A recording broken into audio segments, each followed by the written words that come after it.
Hi, welcome to another video from my channel Be Free, where I talk about everything we need to be conscious of to be more free and live a more free life. And today I'm talking about my experience of breaking free from the matrix and how you can break free also and start that process. When I started earlier in my life and career, I was just guided to go through school, get a degree, get a good job, and pick a company you can retire with. So that was the thinking. That was what I was led to believe. And I did that for quite a while and was drinking the Kool-Aid, and I was caught up in chasing the illusion, chasing the dream, and I was successful at it. I mean, as far as our society's definition of money, title, positions of power, cars, all of the trappings that are the external part of life, that when in reality, those aren't the things that fulfill us internally. I pursued that route for quite a while until I achieved the VP of marketing role for a Fortune 500 company, which was what I thought I aspired to do when I started in my earlier days in my career. As I continued to go down that path, found that I was losing more and more of myself as I went further up the ladder. So my encouragement to you is to be really true to yourself and take the time to get to know what you really want for yourself, not what the external world tells you. In the field of advertising, I had a wake up in 2007 where I really started seeing that all of the things that I thought were so cool and so great about what I was doing, the work I was doing. I mean, I was filming TV commercials in Hollywood and just doing things that were, by all society standards, really cool things to be part of. They really weren't fulfilling me. And the further I went up the ladder, the less satisfied and the less happy within myself I was. I did ultimately wind up moving to New York City and working for the largest media buying firm in the world. That was one of those climbing the ladder, making multiple six figures. And I remember having lunch with a colleague of mine that I was mentoring, and shared with him that I was going to be resigning. I was going to be leaving. And his question to me was, "Why are you leaving? You're at the pinnacle. Like, everyone wants, or many people want, the role that I was in." And I just looked at him in all sincerity and said, you may see me and think I'm at the pinnacle, but I'm ready to jump. Like, am I on my path? I don't even know where the road is.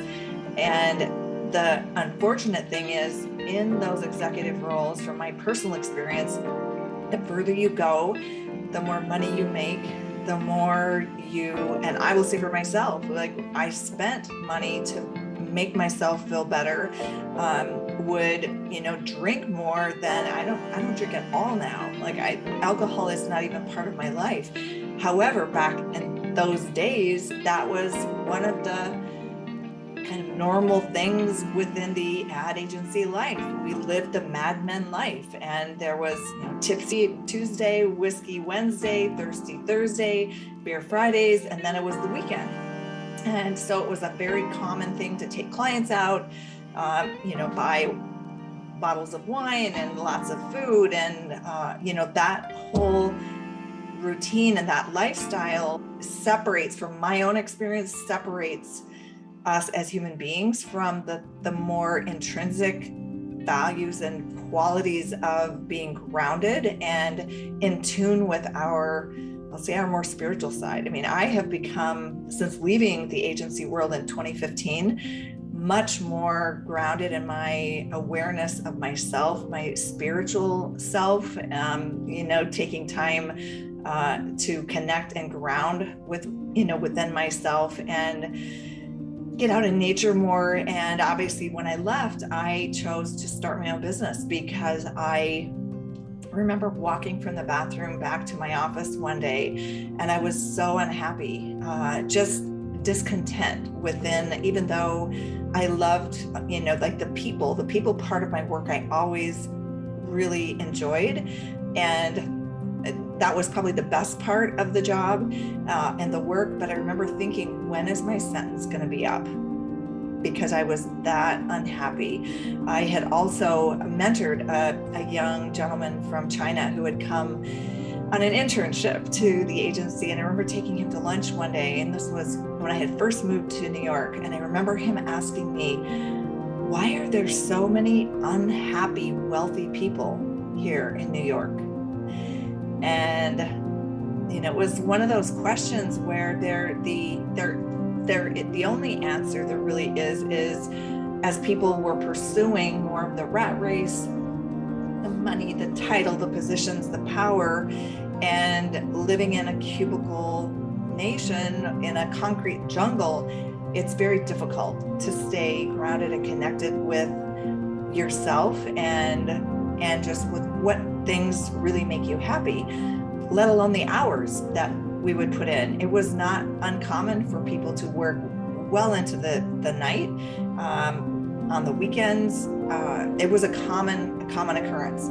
And so when we look at really breaking free from the matrix, I think there are a couple analogies. One, if you think of like an elephant who has its ankle chained when it is a young baby elephant, and as it grows up to an adult, they unchain the elephant and it won't move from that spot. It won't even try to go and graze with other elephants it may see nearby. It is already programmed and trained to believe that they are bound.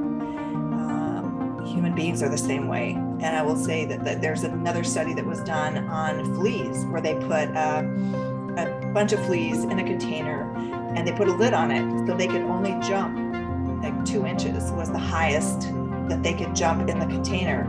And they ultimately took the lid off the container so the fleas could jump free, and they didn't jump or attempt to jump any higher than the 2 inches.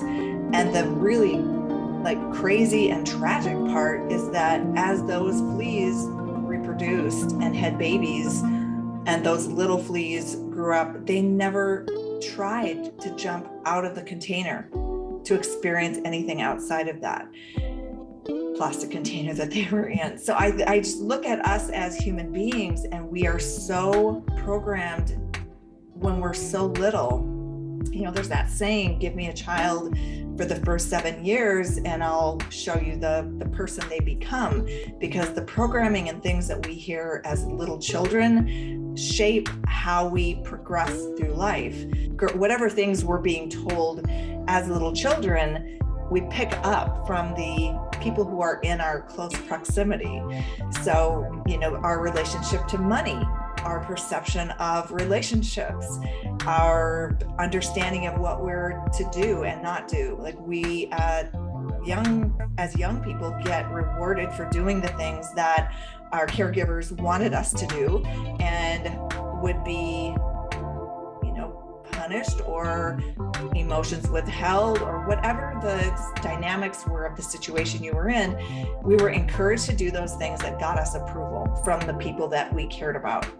And so when you look at breaking free from the matrix, it's not only what you're doing right now, it's all of those beliefs that came along the way that you have incorporated, which are now your paradigms.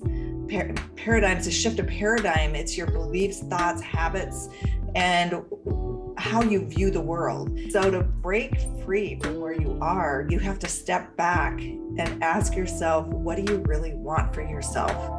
And even determining, how did you get where you are? What were those series of decisions that you made? What influence did the adults around you have, whether you went to school or didn't go to school, or whether you chose one profession or another? Did you pursue what you wanted, or did you go the safe route, or the route you were encouraged to go and may have been discouraged from what it was that you really wanted to do?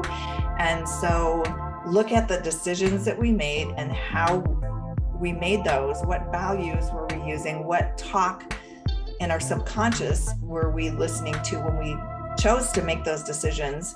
And start to map out a new route for ourselves to get out of the matrix, because the money, the cars, the trappings, the clothes, the travel, things that we're doing because stereotypes that we're programmed to believe, we have to undo with new values and new thinking and new paradigms of being. And it doesn't happen automatically. So we have to take the steps to make those things happen. And the first step is to be aware of what were all of the decisions that we made that led us to the path that we're on now, and what can we do to alter the course. And if you're interested in starting a business, I chose to get out of the kind of rat race, kind of corporate dynamics that I was in to have more freedom and autonomy with making money and with who I work with and how I work and how much I work. And you have that freedom to do that as well. It takes us stepping out from where we are at and just taking a step back to assess what do we want, and mapping out those steps that can take us closer in alignment with what makes our heart sing. And I am including in the description below are links to some of the tools that you can get for free to help start separating yourself from the path you may be on that isn't leading to happiness, and help you further on to the path that you're intended to live. And one of those things is envisioning your life. It's like 25 questions to ask yourself to determine, are you really living the life that you want to live, and what is it that will really make you happy? So I hope you'll download that. If you found that you like this video, please like, and if you like the content on the channel, subscribe and share this. If there's someone you know who is struggling with where they're at, not happy with the work they're doing, please share this video, because it takes those of us who are waking up and have found a process to step out. I became a life coach when I was working for the ad agency in New York, and that was one of the greatest things that I did to help myself start on the path to freedom. And I want that for you too. A comment if there are other topics you'd like me to talk about. I'm going to be obviously making more videos, so I'm happy to do that.